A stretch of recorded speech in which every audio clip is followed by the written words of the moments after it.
Welcome, everybody. I'm Tara Kordiak. I am the head of sales with NextBillion.ai.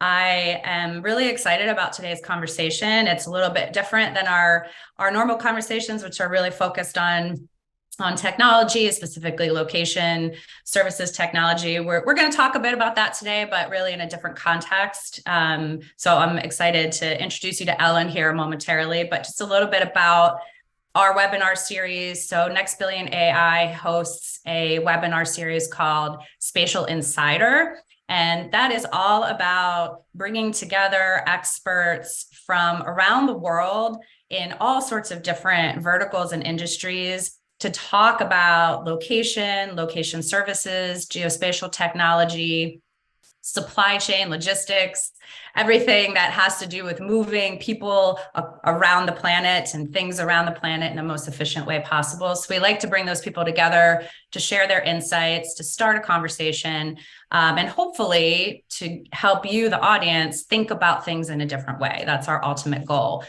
So excited to host today's episode, which coincides with we're in the month of March. So with Women's History Month, right?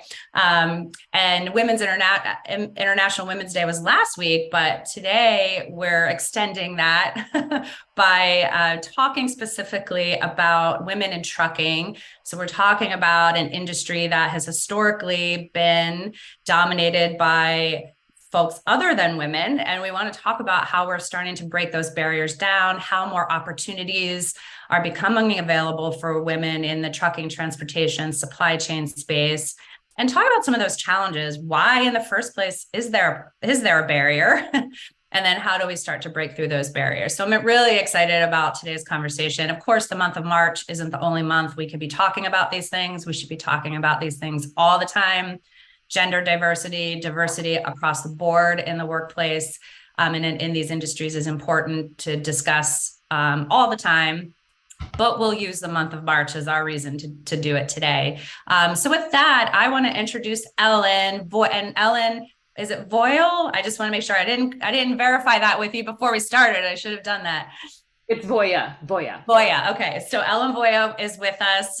She is with Women in Trucking, and more than just with. She founded Women in Trucking, and I've learned all sorts of other wonderful, interesting things about Ellen and our conversation. But I am not going to talk about Ellen. I'm going to allow Ellen to talk about herself. So with that, I'm going to hand the mic over to Ellen. Just a brief introduction.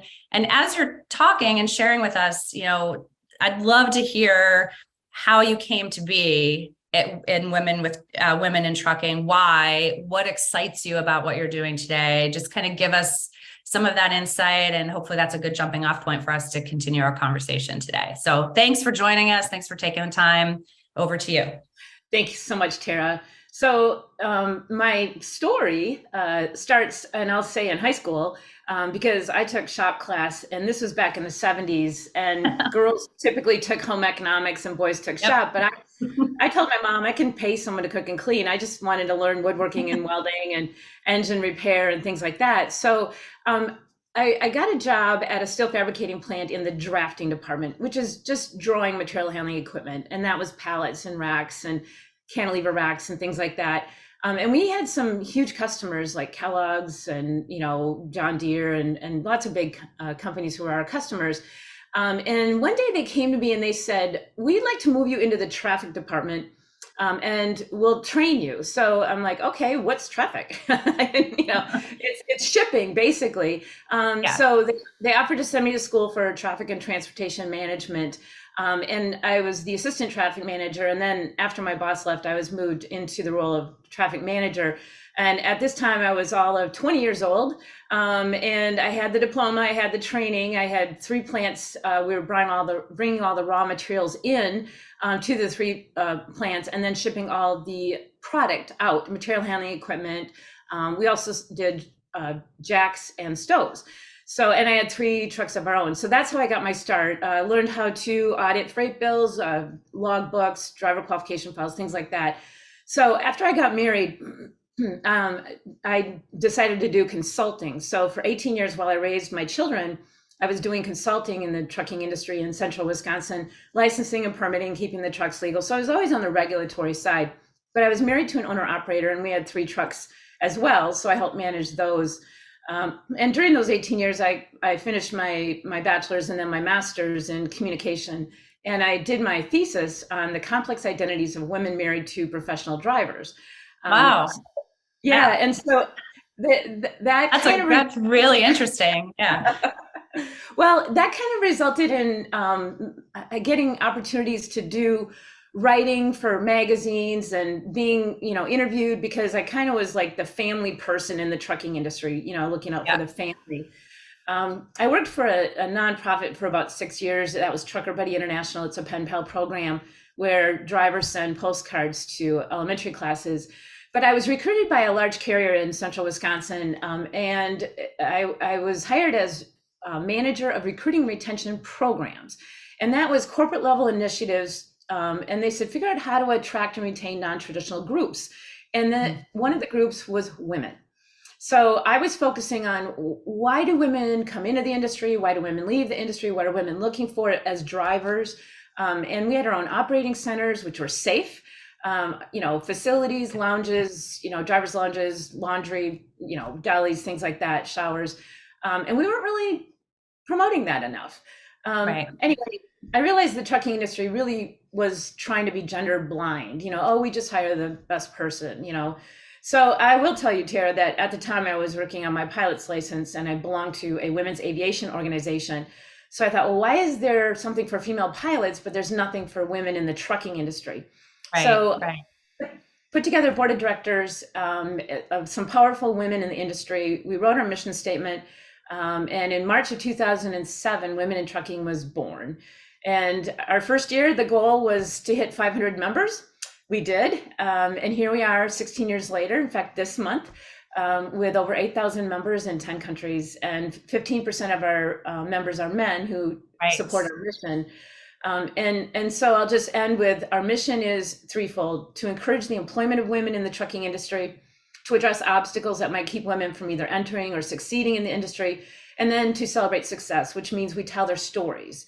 So our mission has never changed. I'm very proud of that, and we're very mission driven. And we've got a great team, and here we are today. That's awesome. Well, thank you for that. First of all, wow, what a journey.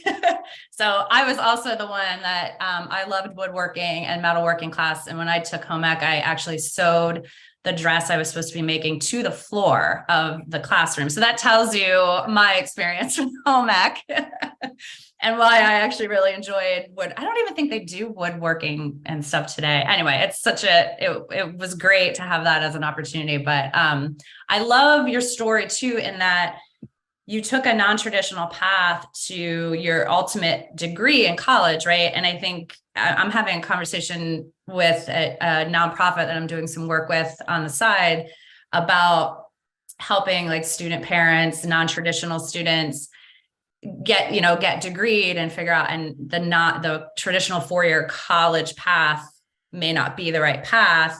So it sounds, you entered your career by certification in a field, in a tactical field, and then that helped you kind of recognize and realize what you really wanted to do, and helped you kind of focus in on your degree and your master's ultimately. I think that's a really interesting story arc, and one that I think should give comfort to a lot of young women, maybe just like trying to figure out where to start. And so I just wanted to call that out, because I think it's, especially today, I think we're going to see more and more non-traditional paths to education as the whole dynamic is changing.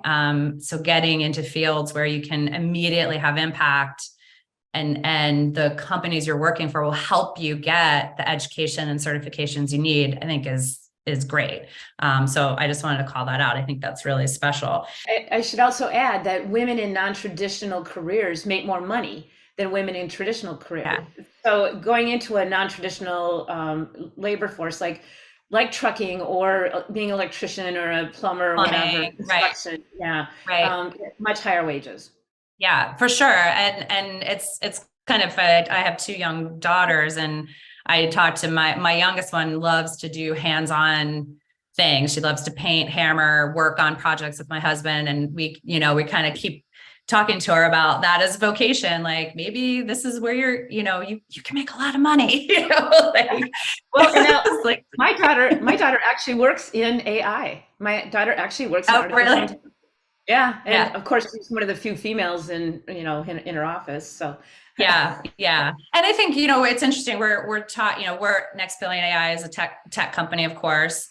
Tech has historically been very male dominated, especially on the engineering, product development side. I'm on the sales side, and for the most part, also pretty well male dominated. It's changed dramatically over the last 10 years. Of course, there's still a little bit of that, that there, but it's getting easier. There's more opportunities. There's more conversation happening in the tech space, because I think it's so in the news, right? Like, it's in your face. So think about the, trucking and transfer. And I want to talk about this too. Your women in trucking.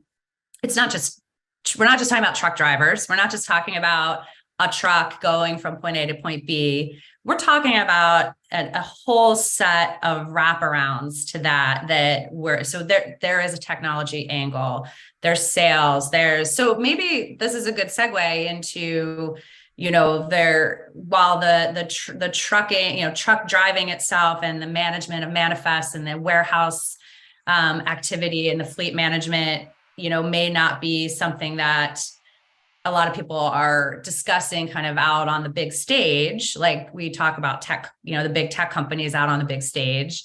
But there's a lot of kind of other extensions in the transportation industry that are illuminated, right? So maybe talk a little bit about that. Like, when you say trucking, what do you mean by trucking? Let's talk about that first, and then that will kind of continue the conversation around some of the barriers.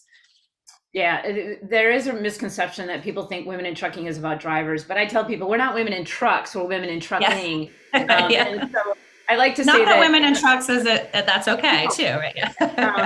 But I like to say that we represent the women who design the trucks, build the trucks, fix the trucks, own the trucks, sell the trucks, drive the trucks. I mean, we have engineers as members, we have manufacturers, we have drivers, but we do a women in trucking index, and I know that you wanted some data, so we asked companies about, first of all, only about 45% of the respondents had a formal DE&I policy, but almost 3% were developing it. So you can see that we're moving in the right direction. And I can tell you that 16 years ago, nobody had any employee resource groups, DEI. I mean, nobody was focusing on hiring more women because their comment was, we just hire the best person.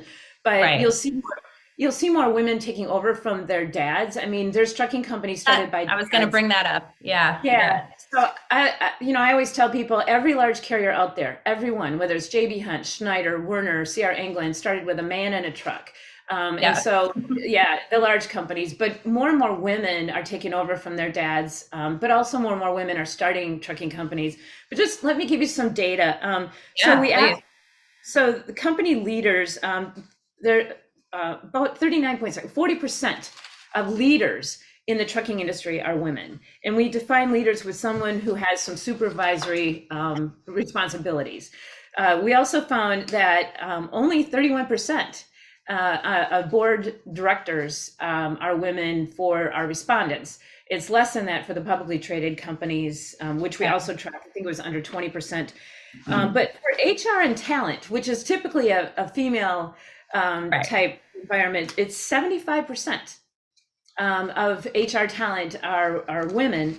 But when you get into dispatching and safety roles, we've got 45% of dispatchers are women. Now, women make wonderful dispatchers. There's a lot of multitasking going on, a lot of empathy for the driver. So I'd like to see the number much higher.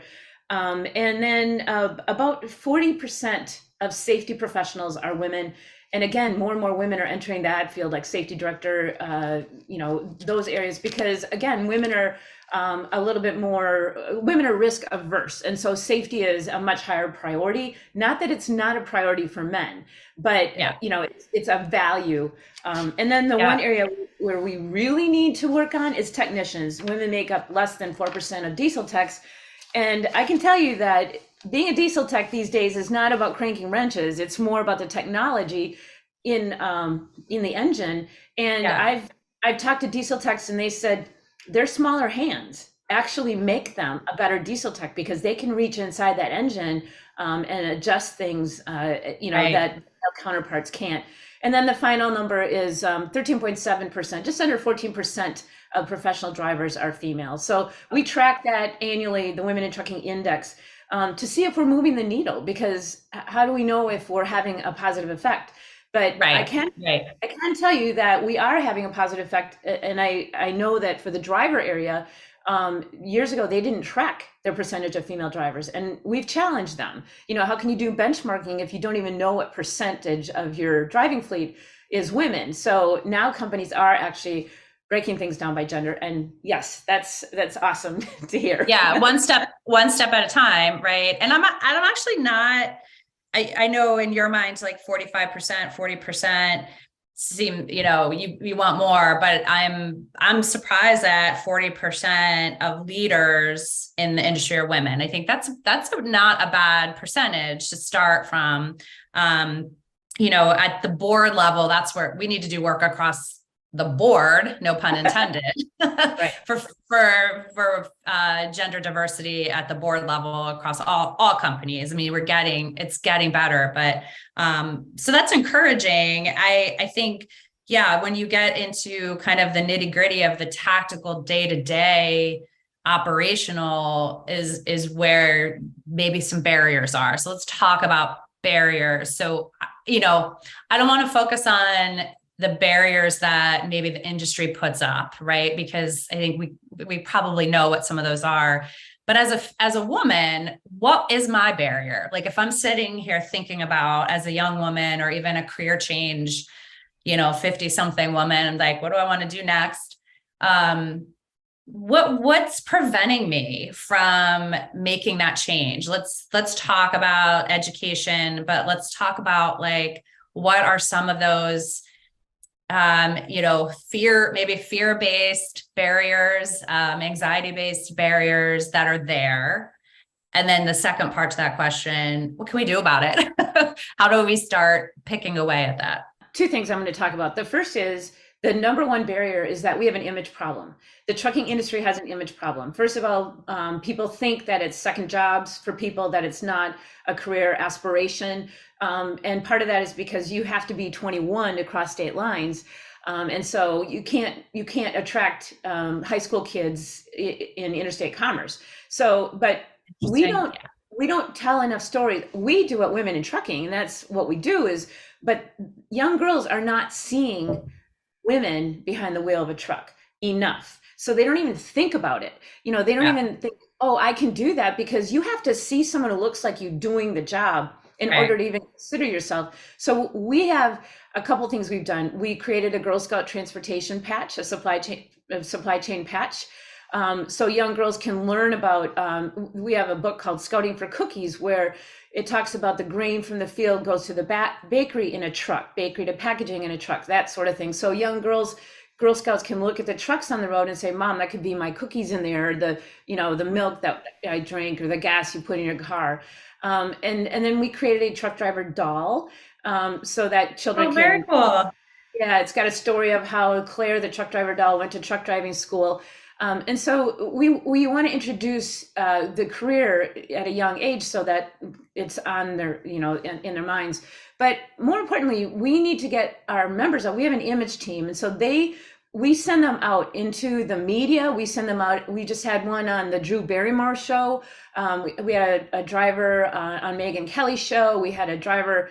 We do ride-alongs. We gave Diane Sawyer a ride for a 2020 episode. So we have image team drivers who go out, do ride-alongs with the media, with our legislators, with senators. We talk about jobs.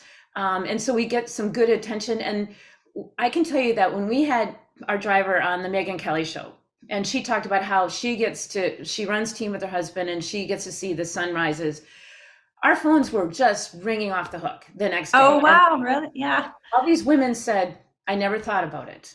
And if she can do it, I can do it. So it's the image, but at Women in Trucking, we're working to break that stereotype. So Yeah. that's why women don't consider themselves in the industry.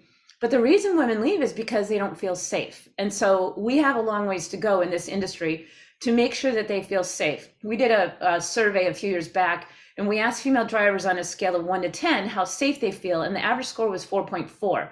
And I Wow. stand up in front of executives and say, so Tara, if you felt safe less than half the time you went to work, would you want to work there? Yeah.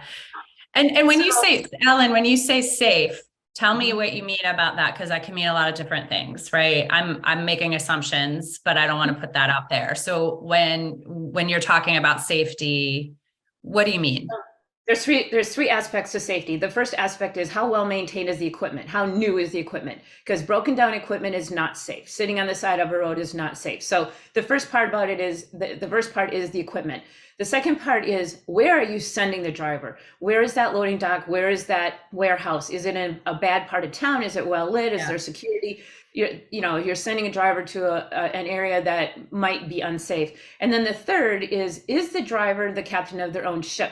Meaning, if I'm running into an area that has a snowstorm or a tornado or a protest area, even, what is the company's policy? What is the company's response if I say, "Oh, I don't I'm feel done. Yeah. comfortable"? Yeah, Yeah. I don't feel comfortable doing that. What is the company's culture? Do they say, "Hey, this is trucking. This is your job," or do they say, "You can make that decision about your safety"? So those three areas Yeah. are what I'm referring to as far as safety.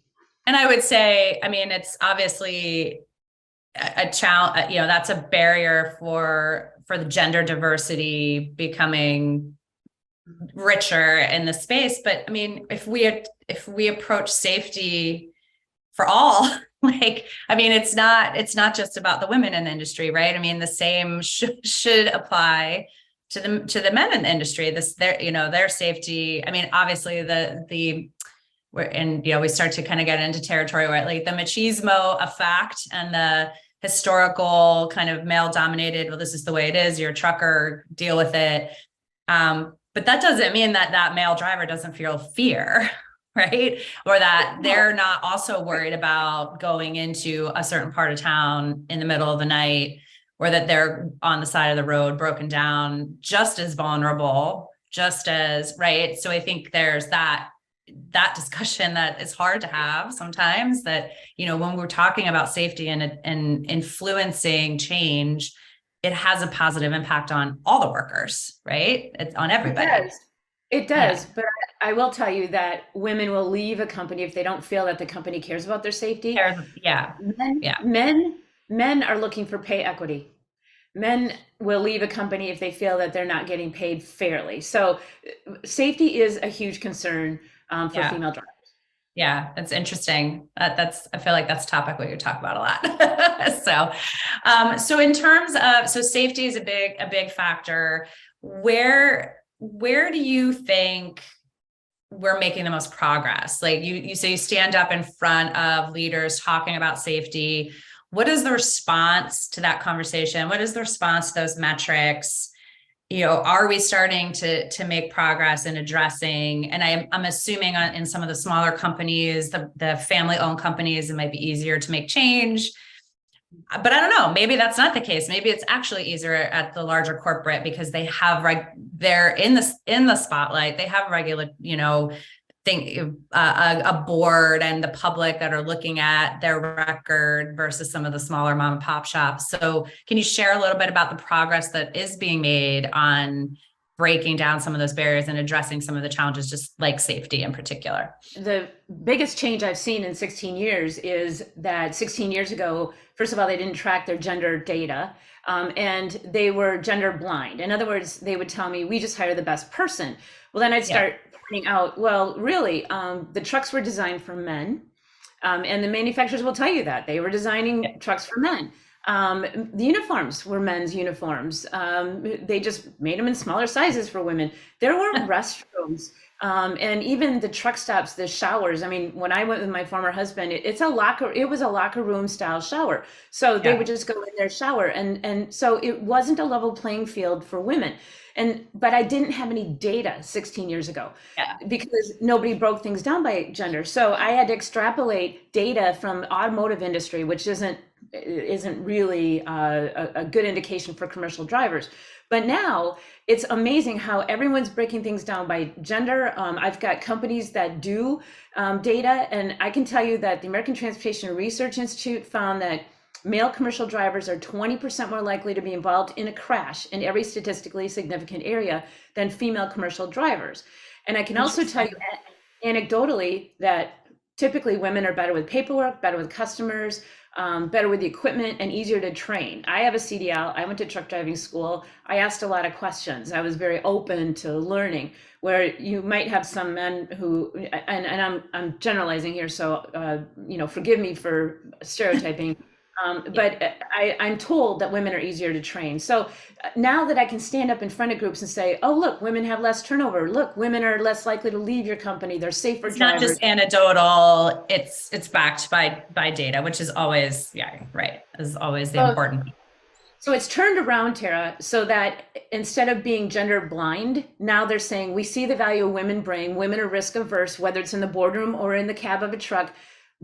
Help us bring more women. And now we become the resource. So we have a recruiting retention guide. So we keep doing surveys and data and research. What are women looking for? What do women want? Why do women leave? And here's a very interesting tidbit that I found. I was sitting with a group of female drivers and they started talking about their motorcycles. So I went on our Facebook group, which is typically, we have about 11,000 mostly female drivers on our Facebook group, and they're a rich source of information. And I said, how many female CDL holders here have a motorcycle license? 80%. Oh, really? Wow. 80%. Very unscientific. It's just on a Facebook group, but yeah. That tells you what kind of women we should be attracting into this industry. They're not afraid of engines. They're not afraid of a male population. They're already focused on safety. Yeah, really interesting. Wow. There's so many interesting metrics. So do you mind? I'm going to just switch gears a little bit here. We've had a couple questions pop up in the chat, which are leading me to kind of the next kind of question anyway, is thinking about some of the other tangential, I can never say that word. I don't know why I try to say it. I always try to say it. Tangential? Tech, right? So technology has played a huge role in a lot of the changes we've seen in the trucking, transportation, and supply chain industry. It continues to grow and will continue. I mean, I've seen I guess my nephew is about to start college next year at Tennessee, and he's going to specifically supply chain and transportation major. And I guess it's the hottest major out there today, right? And there's even all these cross-state support for, you get in-state tuition if you go to a school that has that major. Anyway, I find it fascinating because it's a tech heavy, but also very focused on the tactical and operational side of supply chain and transportation. Do you believe technology and the use of technology is opening up more opportunity for women in this space who don't necessarily want to be behind the wheel or may not have the dexterity or drive to work on an engine, but still want to be in the space, right? Technology seems to be a way to open up a lot more opportunities for women in engineering leadership. So talk a little bit about that. And then kind of on the flip side of that, safety, we just talked about, not necessarily flip side, but we just talked about safety. Technology play a huge role in safety adjustments as well. So maybe just a broad conversation around the role of tech in broadening the scope of opportunities for women, and then how tech also can even improve the opportunities for women who want to be behind the wheel. So maybe just a little riff on that. Well, I'm going to start out with, you keep hearing about autonomous vehicles in the news, and every time someone, delivers a load of Budweiser beer, it makes the news, right? So when people ask about the autonomous vehicles, my response is, you're not going to eliminate a driver in the near future. In fact, every airplane up there has an autopilot, but there's still two people in the cockpit. Right. So the technology part of it is really opening doors for all women in the industry, because if you're interested in anti-collision, if you're interested in inward-facing cameras or cameras as a whole, or mirrorless trucks, or anti-rollover, all the technology, electronic locks, keyless entry, Better spatial data, mapping data, location information, knowing where you are at what time, be able to track your location, share that with your dispatch. I mean, that's getting better and better too. Yeah. Absolutely. In fact, as a dispatcher, you're using technology because you know where your driver is and you know where the load is, so that you can tell the customer and keep track of it. Years ago, that you wait for the driver to go to a truck stop and go to a payphone and call you and tell you where they were. So the technology part of it is opening a lot of doors. But let's talk about safety. I love the fact that technology is removing driver error. So what that means is the anti-collision, anti-rollover, the mirrors, it's all adding to a safer vehicle, safer highways, and a safer job. So I love all the technology that is being put on the trucks, because, as I mentioned earlier, women are looking for a safe environment. So the safety aspect is increasing in a better way. So that will help us bring in more female drivers. Yeah. Yeah, I think, and it's only gonna get better. It's funny. I was just listening to a podcast, and I'm going to talk about your podcast in a moment as well. But I've been listening to Freakonomics, and they've just did a series on the airplane industry, and the last one was about safety. And they're talking about, where is the airplane industry going to go with autonomous? And it's like, I think they were interviewing the CEO of Delta, and he was like, I will not get on a plane without a pilot, like no matter what you say, right? It's just not going to happen. Like, passengers are not going to be ready to get on an airplane that's completely autonomous, right? And I feel the same way. All the technology that's helping build out the autonomous industry, there's value there to improve safety and, like collision avoidance, all of that, without fully giving over 100% control and power, right, to the vehicle. We already have it as drones. I mean, we already have drones, and they're still being operated by someone on the ground. And I'm a pilot, Tara, and I would not get on a plane without a pilot in the cockpit. No. Yeah, for sure. And you have better technology at your hands to provide a safer environment for your passengers, or for your load, or for your driver, right? I mean, that's where I see that intersection. And I know, there are people that definitely want to see the whole world autonomous, and I think, maybe we'll get there. I probably won't be around for that, but but we're almost, I mean, if you watch the Jetsons, remember the show, the Jetsons, when we were yes. I mean, like, a lot of that's happening, right? Like, we thought that was so far-fetched. It's actually happening. I saw some like meme about that. I was like, oh, wow, man, I'm living the Jetsons. This is kind of crazy. So we have a few questions. I know I want to get to some of the questions are leading to some of the wrap up questions I had for you. So if we can switch gears a little bit, answer some of the questions in the chat. One of them is a great wrap up for us. I'll save that till the end. But we talked about technology. Because we're NextBillion.ai, and we are focused on location and mapping technology. Talk a little bit about that. We talked about using technology as a dispatcher, using technology in the truck. How much do you see the betterment of location services, mapping technology, impacting the industry as a whole? So I mean, obviously it's an critical component, right? That along the entire supply chain. But yeah, just maybe a couple words from you in terms of how location technology in particular is impacting the space. Well, I remember years ago when Qualcomm came out and they were putting the GPS on the trucks, and the drivers come into the industry typically because they like being alone in the cab of a truck, and they don't want to work in an office, or a warehouse. And here we are tracking them. And a lot of drivers said, I'll never do that. I'll never do that. Well, now they're all used to it. Now not only do we know where the driver is, where the truck is, we're putting RFID in the trailers.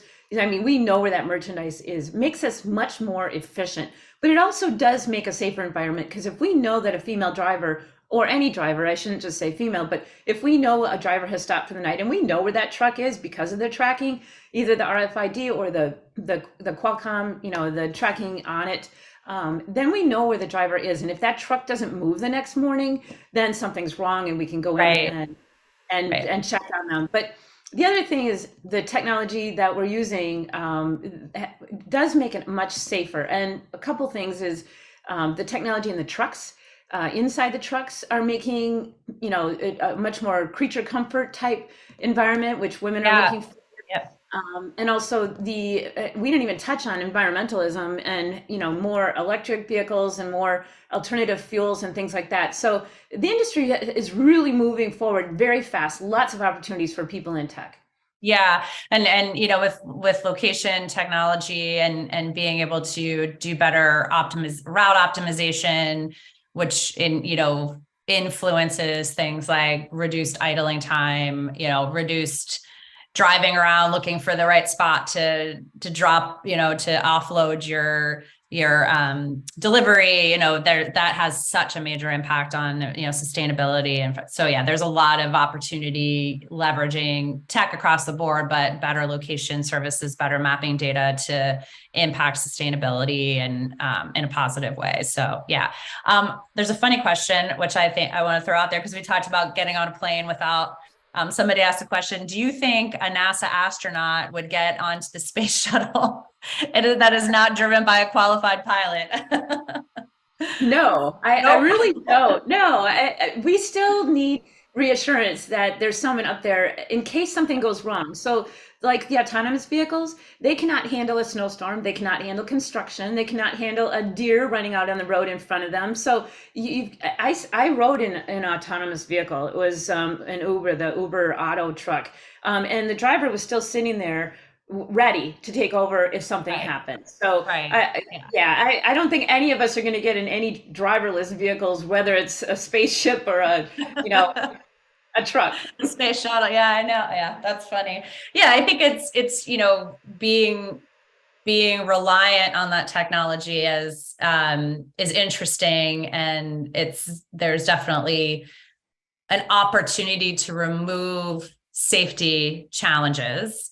But ultimately those are also built by humans, right? So there's still this, right? Like it's a human connection in there, no matter what. Yeah, I think I just thought that was a funny question. So I do want to take an opportunity to talk about your stories, because you say, you shared that one of your key tenets of the group is to talk about success stories, to talk about women who have broken through those barriers. Is there one that is kind of always top of mind for you when you're talking about the success of the organization and how you've helped, maybe there's a woman who kind of other than you, which you have a great story, of course, but maybe share one of those with us. I think that would be great. There's so many and women who own trucking companies, women, female drivers, but I'll share a couple. So we have an image team, and again, we have the media talk to the image team all the time, and they really have some wonderful stories. And one of the reasons we had a driver on the Drew Barrymore's show, she was attending, her name's Carol Nixon, actually, a Walmart driver, and she was attending our conference a number of years ago. And Walmart had her share a room with another Walmart driver. And the other Walmart driver was feeling sad because her husband needed a kidney and they were having a hard time finding one. And Carol was sharing a room with her, and Carol goes, I'll give him mine. And she donated her kidney to someone she had never met, because she met the wife at our conference and they became friends. And she donated her kidney to a coworker's husband. And I mean, what a great connection. That's a life-saving story. And Yeah.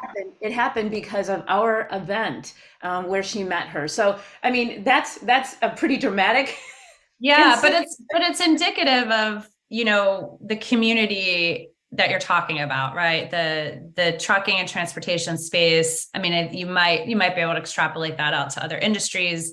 But it is a very family, human human focused business, right? I mean, you're all kind of dealing with the same challenges. We're all, there's a common thread and a common ground. So you're telling a story of like why this industry should be looked at as a positive is because you're going to come into it and have that reception, have that connection, have the ability to meet other people like you and build on top of it, build a great career, right? So I think that's a great story to show like what the industry actually is all about, right? Well, and it's reflected, Tara, in our conference. We had 1,750 registered attendees last November. That's up from 800 the year before. Wow. So what does that tell you about our conference? It tells you that, I mean, and people are walking around smiling, and it's an electric atmosphere. When you have almost 1,800 people and 85% are women at a trucking event, it's pretty dramatic. So it's very much a family atmosphere. It's very much a people type environment. Yeah, that's amazing. So somebody asked a question that I am interpreting a little bit differently just for the sake of to bring this up as a potential other barrier. And we're talking about it being a family industry, being this, having a community kind of aspect. A big barrier for women entering any work environment, but I would even think trucking in particular, supporting child rearing, child care, scheduling challenges with like, I can't take that job at this time because I need to get my kids from school or to activities. Do you see that as another barrier? Like we're not creating the opportunity for women to get in the space because we don't have like the shaking of the head. Okay. No, not at all. Yeah. Not at all. In fact, Great. I talk to female drivers all the time who are raising children, and there are plenty of jobs out there. I'll give you an example. How many women have thought about hauling trash or recycling? Okay, and I don't know about your neighborhood, but for me, it's a truck. They don't even get out of the truck. They just lift the bin and put it in the truck. So Waste Management, for example, has daycares next to their facilities so that you can drop your child off maybe at 3 a.m, to do your route, and then you're done by 2 p.m. And I just talked to a woman, one of our drivers of the year, and she works for Penske. She goes in at midnight. She's done by 2, and then her husband goes to work. He drives as well. So there's plenty of ways that you can still balance that work-life balance and have a family. People think that you have to be over the road in the trucking industry. Most jobs these days are not over the road and out for any length of time. That's a great point. And that's kind of what I want to get to, and why in the beginning I even asked the question, we think about trucking. I think again, that image pops in your mind of the long haul trucker, going cross country and on the road for 3 months, right? That is part of it, but it's so much more. And you just talked about that, like with waste management, right? Very local, shift oriented, and obviously supportive of family raising. So that's awesome. All right, I'm going to wrap. I'm going to ask this last question, and then I'm going to call out your podcast in a moment. Advice, right? So as a mom of girls, of young girls, as maybe a woman sitting in the audience listening, thinking about what they want to do next, what piece of advice would you give to women across the board? But let's focus especially on younger women who are thinking about what their life is going to look like career-wise. What piece of advice would you give them if they're looking at maybe exploring trucking, transportation, supply chain as a career? Ask a lot of questions. Try to find, look at what the job requirements are, what the skills are that you need. And then if possible, shadow somebody. Typically people will let you shadow them for a day, but there's lots of YouTube videos like in the industry. There's TikTok and, where people talk about their jobs, and our image team drivers do that all the time. So, and also I have to put a plug in, join Women in Trucking Association. It's womenintrucking.org, because we actually have those answers. We have, like, if you're a driver, how to choose the right school, how to choose the right carrier. We also have a career center on our website. So I would say ask a lot of questions, make sure that you know what you're getting into, and do as much research as possible so that you're better prepared. And there's a lot of resources out there, which is great, including one resource, which is your podcast that you have a radio show. Sorry. It's a live satellite radio show every Saturday morning, 10 Central, 11 Eastern, for 2 hours. And it's a call-in show. And you never know what we're going to be talking about. We might have authors, we might have drivers, we might be talking about regulations. So each week, it's a theme. So I would say tune in, and it is on the Trucking Channel.